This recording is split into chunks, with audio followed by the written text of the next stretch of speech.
Hola, mi nombre es María Montserrat Villanueva Chacón y el día de hoy les vamos a estar hablando acerca del libro Psicología Cognoscitiva. Este libro fue escrito por el autor Robert J. Sternberg en el año 2011. Del mismo modo, estaremos hablando a profundidad acerca del capítulo número 2 de este libro, titulado Neurociencia Cognoscitiva.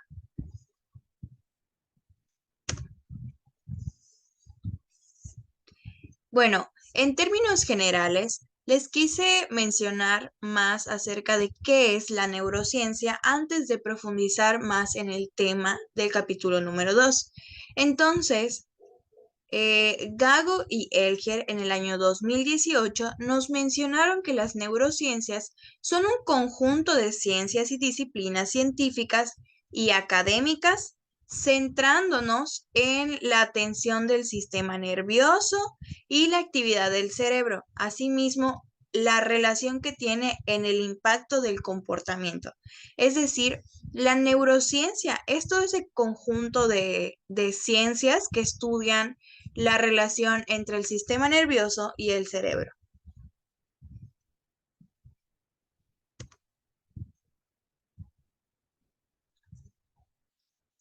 Por otro lado, en relación a la situación actual que tenemos de la neurociencia, podemos ver que han surgido nuevas disciplinas que estudian otros aspectos tomando en cuenta la neurociencia.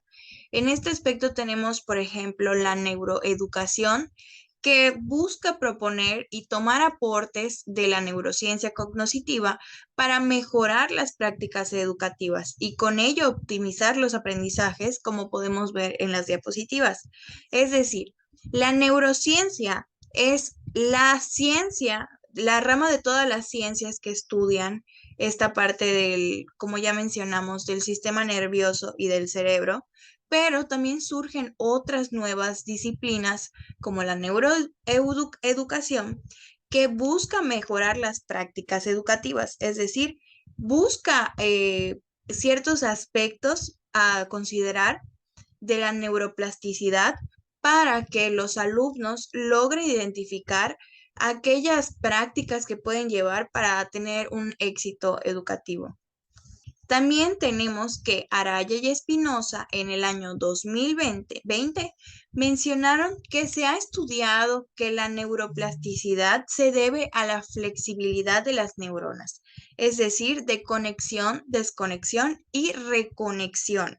Entonces, en esta parte de aquí tenemos parte de la neuroplasticidad, el cual nuestras neuronas se van adaptando de ciertos aspectos o ciertos momentos que han pasado y las neuronas se van adaptando, surgiendo así la neuroplasticidad, que es cuando el individuo se va adaptando a la situación.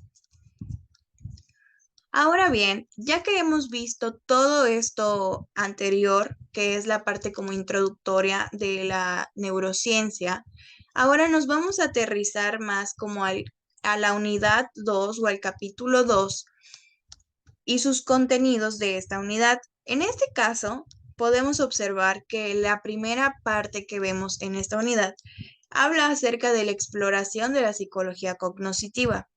Posteriormente tenemos la número 2 que se llama de la neurona al cerebro.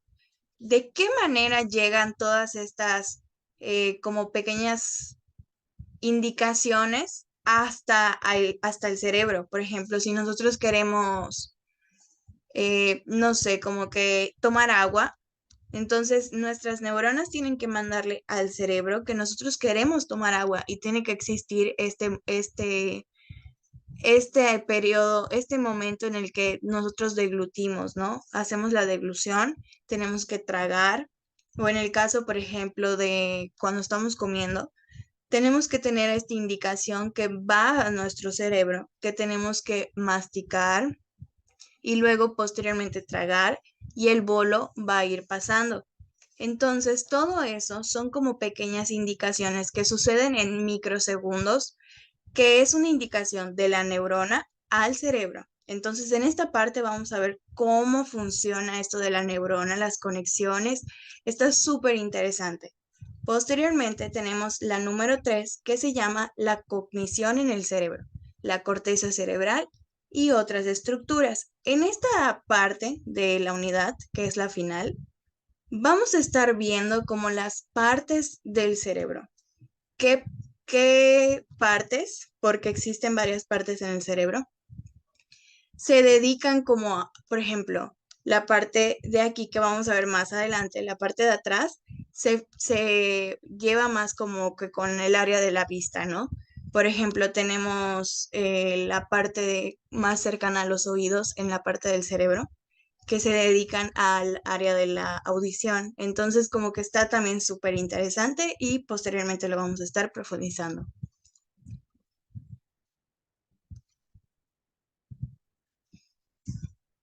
Ok, como lo fuimos mencionando hace un momentito, la primera parte de esta unidad se llama Exploración en la psicología cognoscitiva.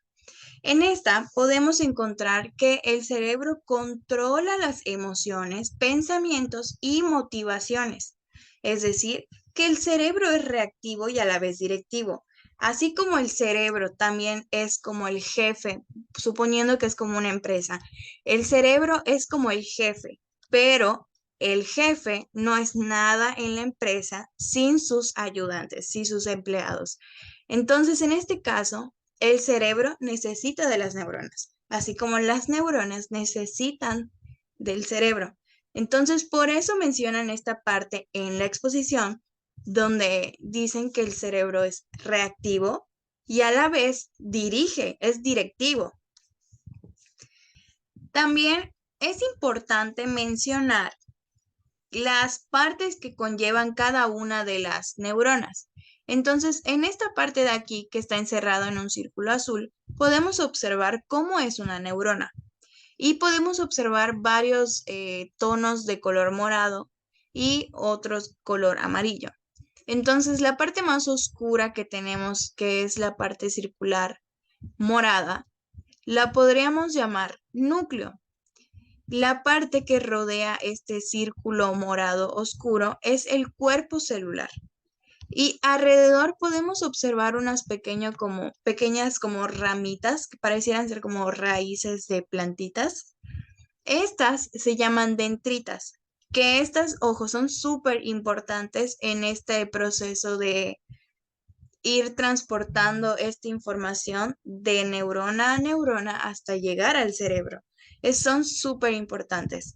También tenemos la parte que es como este pequeño hilo, por así decir, largo, que es ese hilo, por de alguna manera llamarlo, se llama axón. Ese axón, algunas neuronas contienen una vaina de mielina, que adentro de esta vaina llevan mielina. La mielina es súper importante en algunas neuronas que son muy largas para que no exista esta interferencia de información. Así como a veces podemos escuchar en un radio, que a veces ponemos, es decir, queremos poner la estación 99.3 y sin querer ponemos 99.4, ¿no?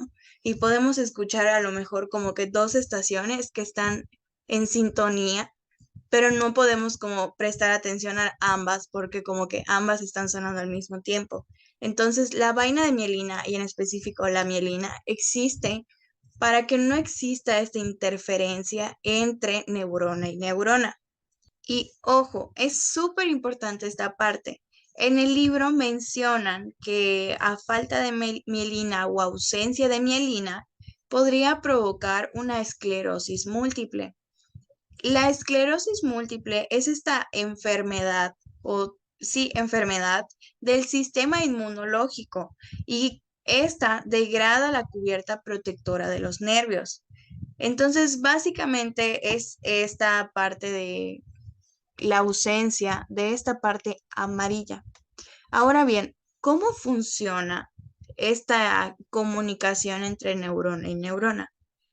Muchas veces como que algunas personas podrían ver esta neurona y como que no comprenden. Es muy difícil como entender cómo surge este proceso, ¿no? Entonces, lo que podemos ver es que el final del axón, que son estas aquí, el final del axón debe de existir otra neurona encima de esta neurona. Entonces, el final del axón se pega con las dendritas, que son estas de aquí. Se pegan con las dendritas y así van creando diversas comunicaciones. Y esto es súper rápido, ¿eh? O sea, si yo mando esta comunicación de que quiero llevarme una cuchara para comer, esto es súper rápido, son cosas de microsegundos. Esto es súper impactante.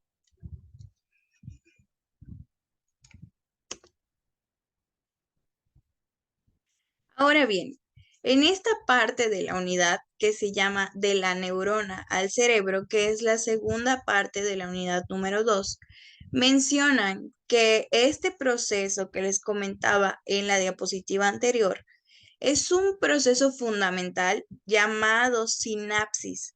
Esta sinapsis es la unión del final del axón, que es esta parte amarilla, con las dendritas. Así como pueden ver en esta parte, está surgiendo una conexión y esta conexión se llama sinapsis. Del mismo modo, podemos verlo en la parte de abajo, en la imagen de abajo, podemos observar más de cerca este proceso. No se interlazan entre sí, sino que juntos, al momento de que estén juntos, las dendritas van soltando unos neurotransmisores. Estos neurotransmisores dependen de qué estés sintiendo en ese momento o qué se esté dando, cuál sea la indicación, ¿no? En este caso tenemos, por ejemplo, la dopamina. Cuando existe esta conexión suelta unos neurotransmisores que van pasando de una neurona a otra neurona. Suponiendo que estamos viviendo como un momento súper eufórico, muy feliz, o por ejemplo, cuando estás con tu pareja, tu cuerpo empieza a producir neurotransmisores llamados dopamina. Y esta dopamina es muy importante porque es lo que va llevando de una a otra neurona hacia el cerebro esta indicación de felicidad, de alegría, de entusiasmo. Entonces, como que esas indicaciones, y este es un ejemplo, ¿eh? Porque yo ahorita les estoy hablando de dopamina, pero asimismo puede ser cualquier otro neurotransmisor y son súper importantes en este proceso de neurona a neurona hasta el cerebro. Asimismo, este proceso de sinapsis es súper importante en esta parte de la cognición. ¿Qué es cognición? La parte del aprendizaje, la parte de la retención.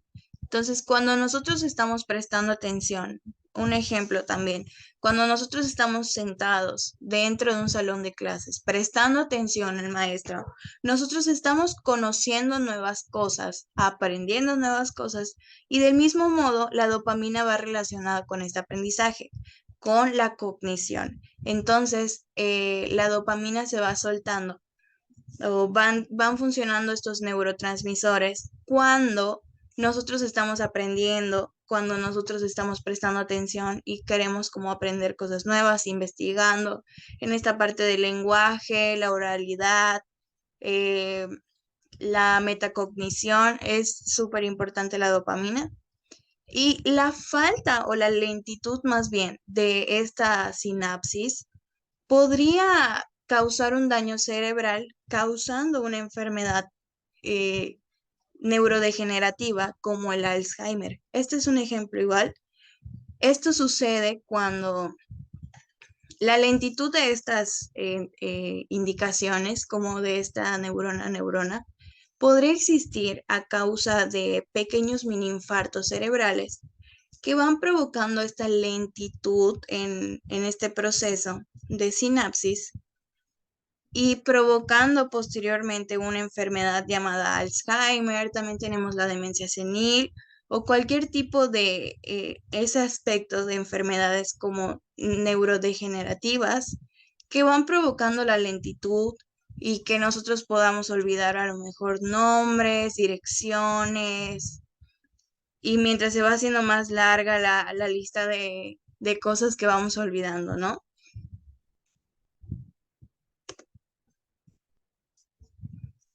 Por otro lado, en este apartado número 3 de la unidad número 2 tenemos el estudio del cerebro, esta parte del estudio del cerebro. Existen tres variables de estudio en el cerebro de cómo funcionan las neuronas.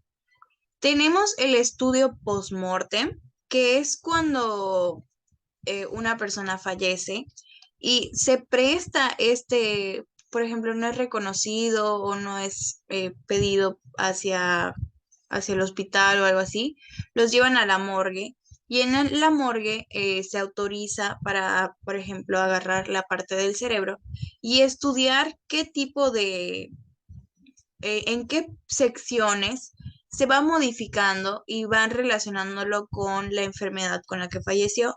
En esta parte, el cerebro es diseccionado, como podemos ver en esta parte, en la imagen de aquí. El cerebro es diseccionado y van observando cada una de las partes en las que, por ejemplo, un microinfarto cerebral, van observando como esa parte en específico, la analizan y ven la diferencia entre este cerebro de una persona que ya ha fallecido y ven, lo comparan con otro cerebro de una persona a lo mejor que tuvo una mejor calidad de vida o una persona viva, el cerebro de una persona viva. Por otro lado, tenemos los estudios in vitro, estos son en seres humanos y algunos son aplicados en animalitos. Eh, una parte que hay que mencionar es que estos estudios en realidad no son tan certeros como las técnicas, que es de lo que iba a hablar en este momento, las técnicas que proporcionan información sobre el funcionamiento mental humano mientras ocurre. Esto es como lo que más se está utilizando y de hecho podríamos considerarlo en una de las primeras diapositivas de los avances que se han tenido en la actualidad acerca de la neurociencia. Existen unas nuevas técnicas que proporcionan una muchísimo mejor información acerca del funcionamiento mental humano. ¿Qué quiere decir esto? La verdad es que yo cuando lo leí fue una parte del libro que me fue muy interesante, en el cual mencionan que existen más de 9 técnicas, desde las que obviamente no se pueden hacer porque significaría mucho dolor para un paciente, lo cual no lo han intentado por justamente una de la técnica más conocida es la llamada IRM. Esta técnica es una máquina llamada IRM, en el cual puede proporcionar datos que muestren qué área del cerebro en específico participa en este proceso, en este procesamiento cognoscitivo. Es decir, podemos estar utilizando, le podemos pedir en este caso, estos científicos, le piden a un estudiante que está a lo mejor en un salón de clase o impartiendo una clase, le van pidiendo que haga su día normal. Por ejemplo, usualmente los que utilizan son a estudiantes de medicina.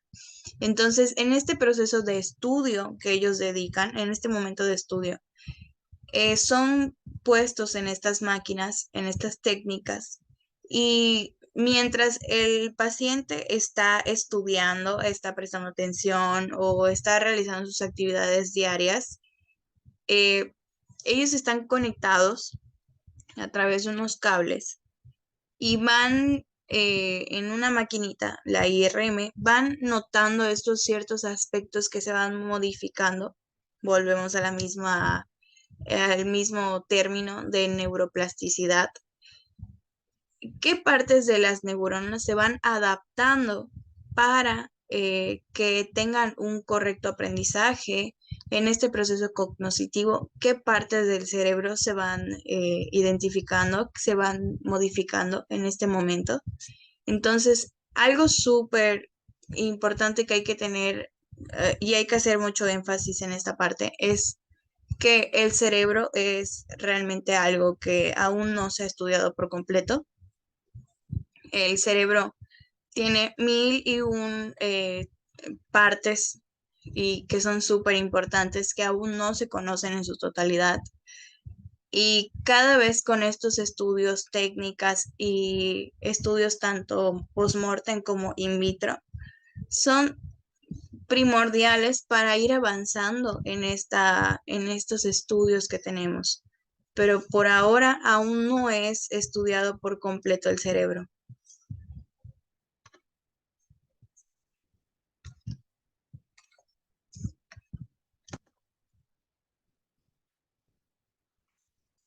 Ok, también tenemos esta parte de la anatomía gruesa del cerebro. La anatomía gruesa del cerebro es algo, eh, básicamente es como las partes del cerebro. Entonces tenemos el lóbulo frontal, que si nos ponemos de manera de perfil, el lóbulo frontal es la más cercana al área de la cara, es la más cercana a los ojos. Y este lóbulo frontal es el que más se relaciona con la cognición, con el lenguaje, con todo este aspecto como de las matemáticas. En esta parte de aquí, el lóbulo frontal, es donde nosotros tenemos todos los pensamientos, la manera de cómo retenemos la información, la comprensión lectora, el lenguaje, como ya lo mencioné, entre muchísimas otras cosas más, como el pensamiento matemático, en esta parte del lóbulo frontal. También tenemos esta parte del lóbulo parietal, que poniéndolo en la parte de la computadora, en la presentación, es esta parte de aquí, que es la parte de la parte central un poquito más abajo, de la parte central un poquito más abajo, y esta está asociada al procesamiento somatosensorial. En esta parte se reciben entradas de neuronas. En esta parte se reciben entradas de las neuronas que van relacionadas con el tacto, el dolor y la temperatura. Entonces, en estos momentos que podemos sentir muchísimo calor, es esta parte de aquí justamente en la que nosotros podemos sentir esta temperatura corporal en la cual que actualmente está rebasando ya los 50 grados en algunos días.